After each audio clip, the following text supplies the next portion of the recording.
have copies, I think one for each family. Do that first and see if we have any extras. The chart next to the big chart is my mother's family. I do not know a lot about her family. And the one along the wall is my nuclear family. We started out, my mother and father had 7 children, and those 7 children married, and we had 24 grandchildren. After the 24 grandchildren, that expanded into 36 great-grandchildren, and we're still counting.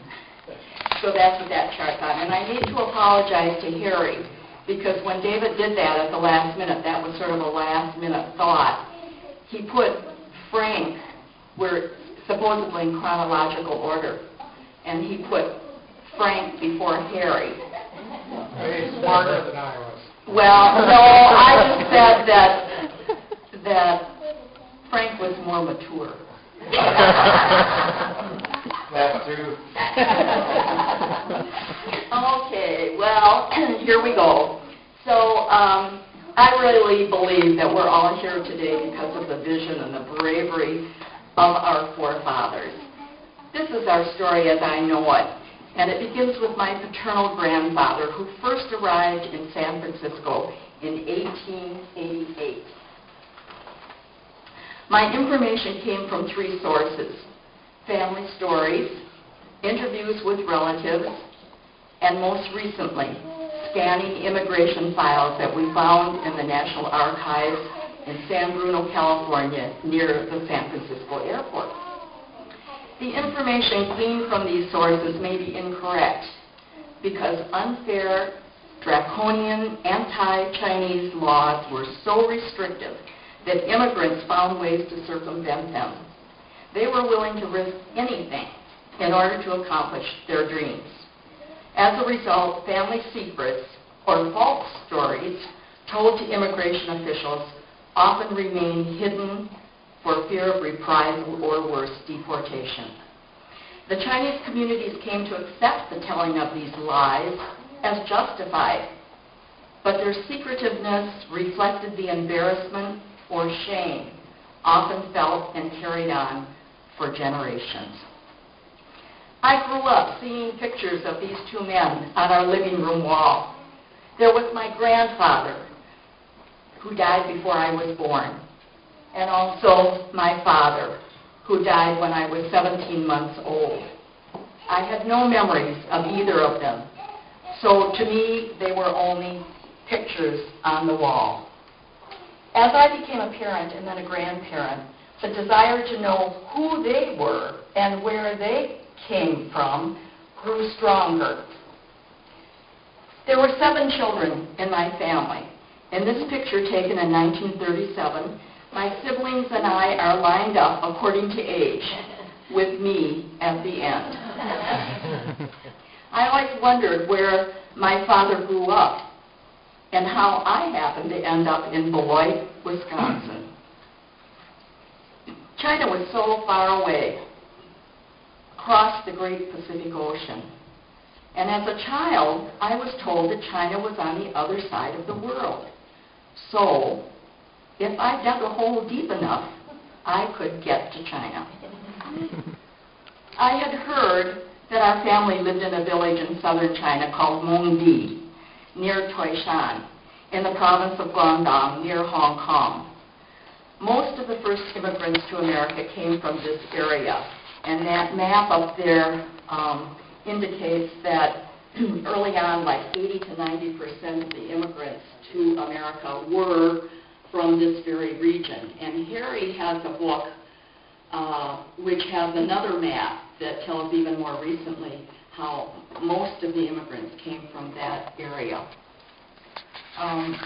Life was really hard there, and bandits roamed the countryside due to the political instability in China.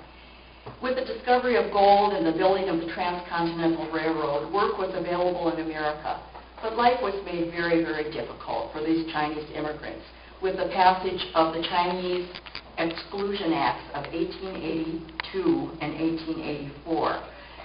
So stereotypes and myths about these Chinese as aliens and foreigners, often called coolies, became pervasive in American society. Since the major port of Hong Kong was relatively close by, it was easy for the men from the province of Guangdong, the Pearl River Delta area, to get to the steamer ships going to America. The trip took 4 to 8 weeks, depending on the weather. As I learned about the history of the Chinese immigration to America, I began to understand why the early Chinese immigrants did not tell their stories.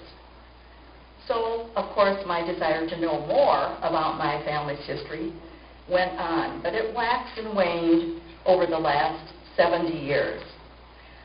Sometimes my siblings, Helen and Frank, and I would talk about visiting that village someday, but to my disappointment, that was never to be. Except in 2008, much to my delight, we were able to arrange a private tour for our son Jim and his wife Claire, daughter Sherry and her mother-in-law, the two of us, and 4 close friends, with a company that would include time to try to find this village.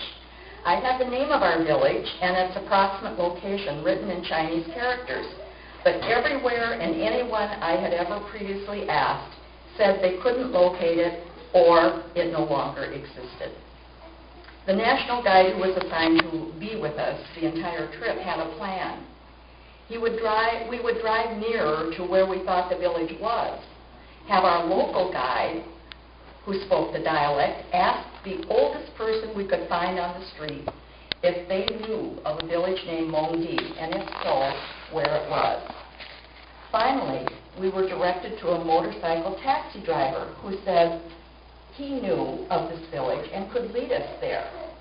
So our bus followed him on a narrow road for about a half an hour until the bus could no longer take us because the road became a narrow, rutted, one-way dirt path. We began to walk, following our motorcycle guide in the red circle who sped ahead, not knowing how far we had to go. We enjoyed the scenery, the lush vegetation and hills that my mother and others had described, fields of vegetables, rice, tropical fruit trees, and pretty flowers. We saw men in the fields and passed water buffalo, still the beasts of burden, going to the fields. A woman with a hoe. We saw nothing mechanized in the fields as we walked. And after about 45 minutes of walking on a very warm day, we saw an entry gate, which our guide translated as Mong Di Wei. Along each side were inspirational sayings, and to the right, a plaque listing names of those who had once lived there and sent money to erect the gate. An identical gate was seen at the other end of the village. As we continued into the village, we saw 2 distinguishing sights that cousins, my cousin Susan, who is Gloria Moy's aunt, and Terry Lee, who is related to Lucy, they had told me that they remembered there was a fish pond and huge banyan trees. And so when we saw these things and took pictures and I showed it to them, they said, yeah, that probably was the village. And I'm told those banyan trees are probably 200 years old. We walked through narrow alleys separating the connected houses. We also saw remnants of fancy decorations on some roofs that indicated some wealth. Susan, upon seeing this picture, confirmed this. Although few people were visible when we entered the village, suddenly people of all ages appeared. We showed them my family name written in Chinese, traditional Chinese characters, especially to the oldest people we could find, but they said they knew no one by that name. Classical characters have been simplified, and our guide said that during the Cultural Revolution, people were moved all around. So he was not surprised that my family name was not recognized. And my mother told me in the 70s that the last person from our original family had left the village. Unfortunately, our time was short here, and it wasn't until our return home that we learned there was another newer section to our village, which we did not see. After our trip to China and the village, my desire to know even more about my family and their immigration grew stronger. Cynthia, my sister-in-law, and my niece Lonnie, Helen's daughter, stimulated me even more by going to the San Bruno National Archives first, the repository of a massive amount of Chinese immigration files for those who entered through the port of San Francisco. They searched and found my father's file, and with excitement, Cynthia called and sent me copies of what she had found. David and I then went there several more times with them and alone and found 6 more family immigration files. My paternal grandfather, the other picture on the wall, my grandfather's 4th brother, who is Gloria Moy's grandfather, and those of my 4 step-uncles, the children of my grandfather's 2nd wife and my father's half-brothers. So here is a chart of my grandfather's generation. He is Wong Doucette, number 1 son. There were 8 boys born, so it was a very, auspicious thing for this family that there were so many boys. There was 1 girl. 1 boy died very young. But since this was a patriarchal society, men were considered more important in the family. And so they would talk about those men and refer to their position in the family. We have information on 5 generations as of now. And you can see that from the chart. My grandfather, Wong Doucette, was the number 1 son, and I believe the first in this family to immigrate to the United States. The names given there are their birth names. It was customary in that time for young men as they came into adulthood or to marry to take another name whose meaning might describe what they wished to be. Thus, my grandfather, Wong Doucette, used the Wong Ben Yuk as his official name on his immigration papers. I will refer later to the 4th brother, Wong Du Sung, as Wong Chiu or Wong Chow. Many of our ancestors' names in the immigration files were spelled in various ways because different translators' interpretations of the Chinese names given during their interrogation, they just couldn't understand, so they'd write them the way they heard them. Their exact ages were also not correct always because of discrepancies between the Chinese and the Western calendars. So here is a picture of my grandfather. He arrived from China at age 15. He was denied entry, like many others, but the Chinese were particularly adept at accessing protection in the courts to circumvent the unfair Anti-Chinese Exclusion Act. The Chinese six companies, a mutual aid society, often paid for lawyers, and they may have provided the bail, which for my grandfather was $1,500 in 1888. He filed for a writ of habeas corpus on September 14, 1888, and after 6 months, you can see the physical changes caused by his detention when he finally won his case in the 9th District Federal Court in San Francisco on March 27, 1889. According to my grandfather's immigration file, he made 7 trips between China and America over a 46-year period. Men who had the money would occasionally visit their families and probably beget more children. As a Chinese doctor, perhaps he needed to return for special herbs or medicines as well as visiting his family and bringing all of his younger sons to America. Here are several pictures of my grandfather stamped with the official seals to show how he aged over the years. Among his trips back and forth to China, he listed various occupations. First as a cook in Oakland, California on 49th Street. Next as a Chinese druggist in Sacramento, California. And then as a physician in Sacramento and then in San Francisco. And finally, a Chinese doctor with an office in Chicago's Chinatown. My father, Wong Han, also known as Wong Fiang's immigration history, continues to be a puzzle because he entered the United States in 1909 after my grandfather had come, but as the minor son of his alleged father, Wong Soon Pan, instead of his true father, Wong Ben Yuk. He was described as a small man, 5 feet 3.5 inches tall, with a small pit on the right side of his face. Wong Soon Pan could have been a close relative who for some reason claimed my father as his son for immigration purposes. This was not uncommon. So, with the discovery of my father's file came the realization that he had come to this country as a paper son, one who was sponsored by someone other than his biological father. Therefore, to reveal this would subject him to deportation. When I first read my father's file and saw the picture of his alleged father, I was puzzled because it didn't look like my grandfather's picture on the living room wall. A witness to my father's identity when he first entered the country was his uncle, Wong Chu, the fourth brother of my grandfather. Wong Chu was admitted to the United States by court order also after filing a writ of habeas corpus in 1903.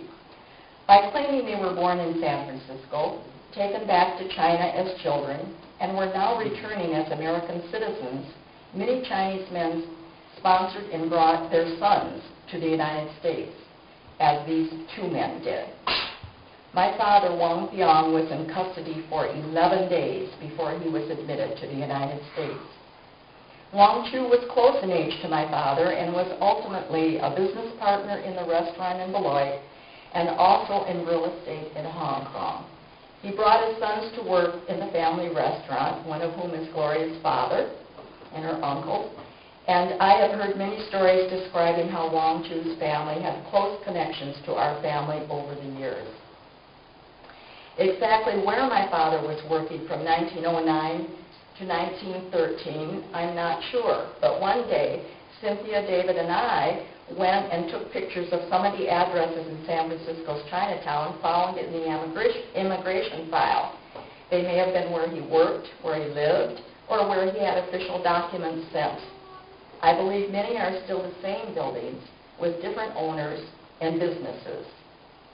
They were on Clay Street, Jackson, and Washington. My father and mother had an arranged marriage, which was typical of that time.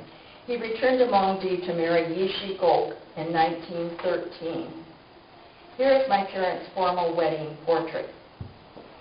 In 1915, after a year and 8 months, father left his bride in Mongdi with his family, as was the custom, and returned to Gold Mountain, as America was called.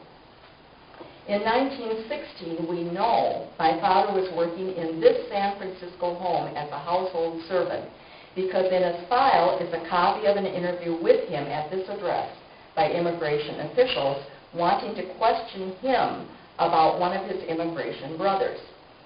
They'd always compare stories to make sure that they agreed or they would be denied admission. It was interesting to read that the woman of the house, Mrs. Meyer, urged immigration officials to wrap up the interview quickly. When we went to this lovely home at 90 Commonwealth Avenue, San Francisco, I spoke with the present owner, who confirmed that the house was built in 1912 or 13 and originally had 2 staircases, one for the servants, and she recalled the Meyer name. The completed Transcontinental Railroad was built with the help of many, many Chinese laborers and served as a vital link for trade, commerce, and travel across the American heartland. So I assume that my father took that railroad since his immigration file mentioned that he was working in Ogden, Utah at the Bon Ton restaurant as a cook. So in 2009, Harry, Jean, David, and I went there in search of more information. We searched the city directories of the library for his name, but to no avail. But we did find the area in Ogden, Utah where Father worked. We saw the official plaques on Lower 25th Street, which is now on the National Registry of Historic Places. The Bon Ton Cafe was replaced by the London Ice Cream Parlor. You can see the name up there. This next plaque noted that of the many interesting commercial buildings on this street, this two-story structure may be the oldest and probably was built in 1882 or 83. The Bon Ton Cafe operated from 1899 to 1932. Above was a hotel with 64 rooms, described as newly furnished with steam heat, electric lights, elegant bathrooms, and long-distance telephones in each room. Walking through those streets where my father must have walked was a thrill, similar to the feelings that I had in the village. And I felt closer to my history, and he was becoming more than just a picture on the wall. This is a picture from my father's immigration file in the year 1923 when he returned to China to bring my mother to America after 10 years of marriage. And this is the souvenir passenger list from the President McKinley ship found among my mother's papers. The arrows point to mother and father's names who were traveling first class. She was pregnant and carrying her first child, my brother Jim, who is Wendy's father, on this long voyage. In 1923, Mother was one of only 150 Chinese women who had entered the United States legally. After the Immigration Act of 1924, which prohibited entrance of any foreign-born Asian woman, not a single Chinese woman was admitted until after 1930. Since my parents came through the port of Seattle, yesterday, Cynthia and Chris and David and I went to our National Archives in Seattle and got my mother's file. From Seattle, they probably went to Chicago by train and then to Beloit. The history of the Chinese in Chicago attributes the growth of its Chinatown to easy travel by train to the Midwest, where anti-Chinese attitudes were less intense than in California. Why Beloit? For Wong Reunion? I can only guess. First of all, Wong Chu, his uncle, was already there, and in the 1920 U.S. Census, Wong Chu was listed. He ran the Nanking Lo restaurant on East Brad Avenue. We couldn't find my father's name until 1924, when the Nanking Lo restaurant was on West Grand Avenue, which is where we knew it. It was also close to Chicago's Chinatown, so they could get their Chinese supplies or go there to socialize with other Chinese. It's about 90 miles from Beloit to Chicago. And thirdly, Wong Ben-yuk, his father, was an herb doctor in Chicago, which was close by, so he could visit. By 1919, I learned just this last year that there was a Beloit College Chinese student club with over 24 Chinese there from 1918 to 1928. So I have a description of that if some of you are more interested. They tried to educate people about the Chinese culture because they were supported by the indemnity fund from the Boxer Rebellion. And they would have programs explaining about the Chinese culture. They brought people from Chicago and Madison with instruments, put on plays, cooked food for the people. So maybe our family decided that's a good place to go. And finally, there really was no competition as far as I can tell. My father purchased this home at 1015 Lincoln Avenue, Beloit, where all 7 of us were born and raised, unlike many Chinese families who lived above or behind the restaurant and all worked there. My mother never worked in the restaurant. Jim worked there after the death of my father, but he was a young boy, and his education was more important, so the restaurant was sold to a cousin, the son of the 3rd brother. Wong remembers visiting the restaurant called the Chop House with my father, who was the public face of the restaurant. But I do not have a picture of the restaurant, and that building has been destroyed. As I grew up, however, people would tell me that it was one of the best restaurants in Beloit. In 1925, my grandfather brought two sons, Wong Moon Bin, also known as Uncle Ben, and Wong Moon Ming, also known as Uncle Bill, who were stepbrothers to my father. He brought them to Beloit to go to school while living with my parents, which Kim and Fung remembered. These two step-uncles, and 6 years later, their younger twin brothers, had to pass through this immigration station on Angel Island in San Francisco Bay, the primary point of entry to the western United States beginning in 1910, and a place where immigrants were questioned and held under close control. Immigrants were questioned for hours and even days by an immigration officer or two, a translator, a stenographer, while being held on Angel Island. They were also stripped and physically examined, and men and women were segregated and treated like prisoners.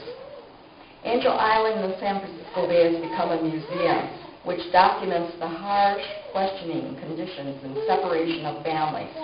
And some immigrants were so desperate that they carved poems on the wall depicting their frustrations and their thoughts.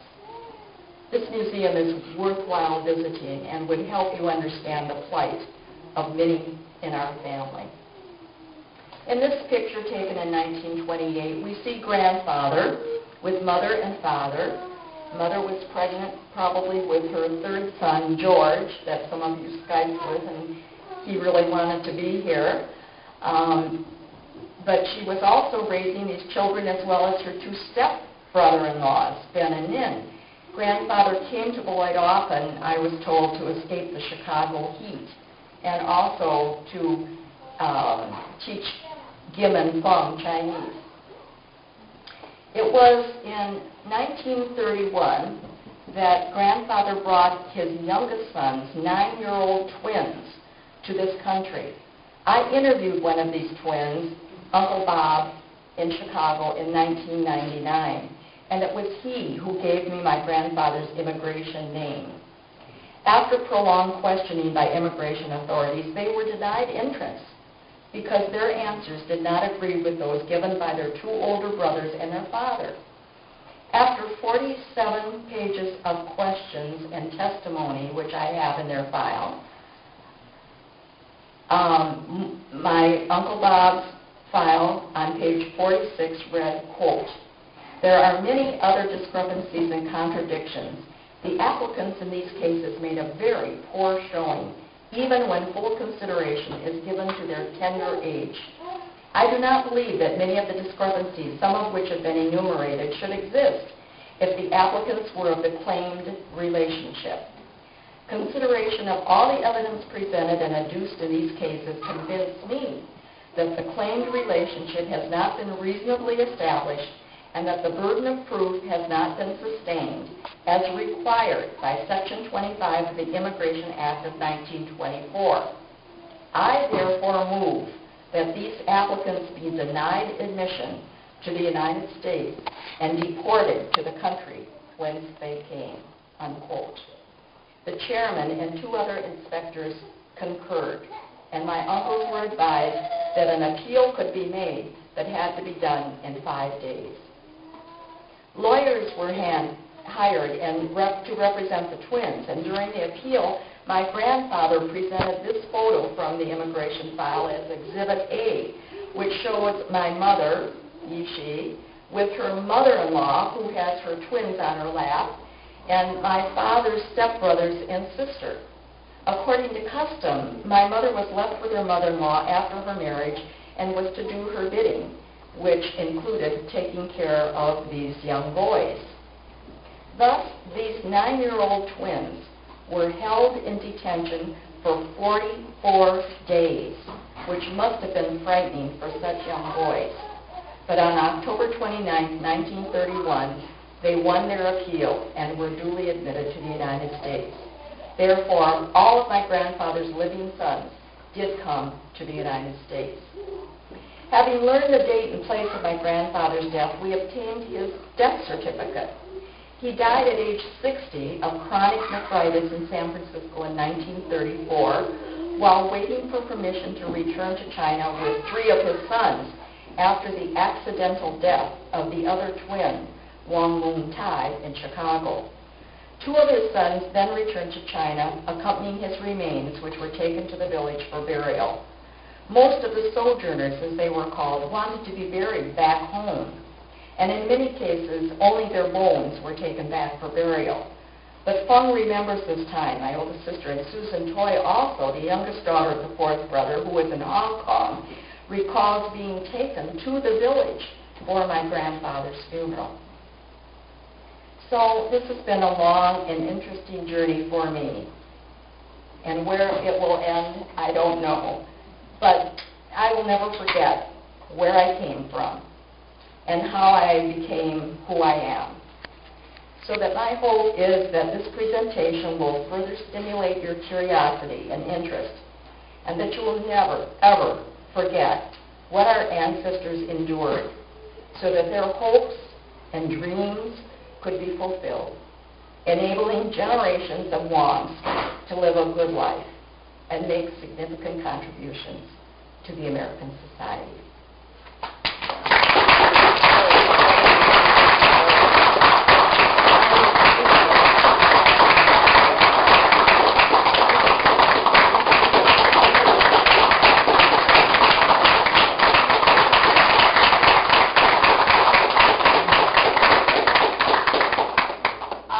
I was advised I should leave this off, but I really want to add this. I really want to honor the contribution of my mother. As the matriarch of the Wong clan, she raised her children alone in a foreign land after my father's tragic death in 1938. She had 7 children, ages 17 months to 14 years of age, and she decided that she would raise them in a foreign land whose language she didn't speak, alone. Her spirit still inspires me to try to live life with courage and hope in the future generations. And her unconditional love guided and nurtured all her children and their children. And she remains my role model even today. Yim, the oldest child, was my surrogate father, a role that he assumed for all his brothers and sisters at the tender age of 14. He blended the best Chinese and American traits with uncommon grace, always meeting the unexpected demands life presented with amazing resiliency, modeling a life well lived. And then I need to pay special tribute to my sister Helen, who began interviewing older cousins and first set up the basic structure of our family genealogy with the help of Lucy's father, who was the son of the 6th brother. I believe that her marriage to Jim, who, unlike us, was born and raised in the Chinese-American culture in California, increased her interest. So that in the early stages of her research, she had a lot of help from Jim and people there. And then there was my brother Frank, who became a student and teacher in the Far Eastern history and also whetted my appetite to learn more about our family history. His marriage to Cynthia, who was born in China and raised in Taiwan, with excellent knowledge of Chinese history and the language, further stimulated this project. Without Cynthia's determination and assistance, this project would not have been possible. And finally, oral interviews with many second cousins, especially Susan Wong Toy, youngest daughter of the 4th brother and Gloria's aunt, now living in San Diego, who eventually came to Beloit with her husband and became an important part of our family and a daughter to my mother. And additional help from nieces Lonnie and Lori, my brother Harry, and my husband David, who has provided technical and moral support. all help to clarify and add to the information already collected. But there is still much to digest from all the immigration files that I have found and yet to be found. And finally, expert advice and support from Professor Beatrice McKenzie, who recently came to Beloit College with a background as a Chinese immigration agent in Hong Kong. And she decided to become a professor because she didn't like being an immigration officer. And when she came to Beloit College, she did not know there were any Chinese that had ever lived in Beloit. And at David's 50th college reunion, we happened to meet. And when she found this out, she's just encouraged me and helped me and continues to be tremendous support and encouraged me to go on.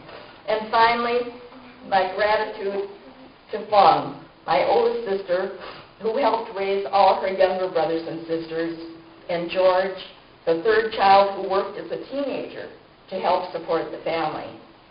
Recent oral interviews with Wong, George, and Harry have enlightened me about their early recollections and served to add to the story of our family. So I just had to pay tribute to those people. Now, I have copies of the genealogy, which I'd like to start out one to a family. I also have copies of my mother's family for those who are interested in the Yees.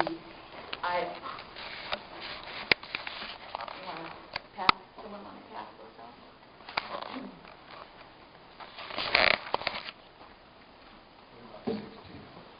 I've also written up some information about my father and the trips of my grandfather, the ships that he was on and how long he stayed. There also is an article about the Beloit Chinese Student Club, which is very interesting. David made a flow chart of the Beloit City directories in the years at which there were Chinese men in Beloit, beginning in 1912. I have written about my grandfather and his brothers, describing each of the brothers, whatever I know about them. I've written a small amount about my mother, what I know about my mother. So those are available for people to read if they would like at their leisure. And if anyone reads Chinese, in Helen's papers were these, and I was told by my guide in China that this chart goes back 17 generations. So far be it from me to understand it. But these were things that were given to Helen, I believe, by Lucy's father. Any questions? Yeah. Okay. That's it. Thank you for your attention.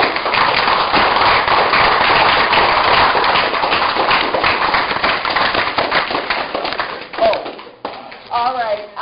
Since we didn't have a cake last night, we decided that we would celebrate Katie's birthday with a cake too. So there is.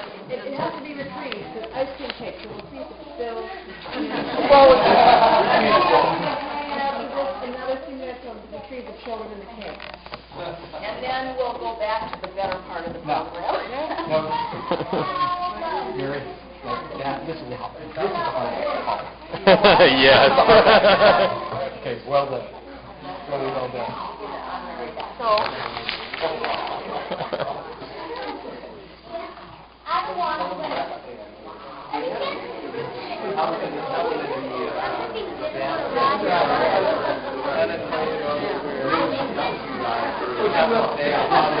to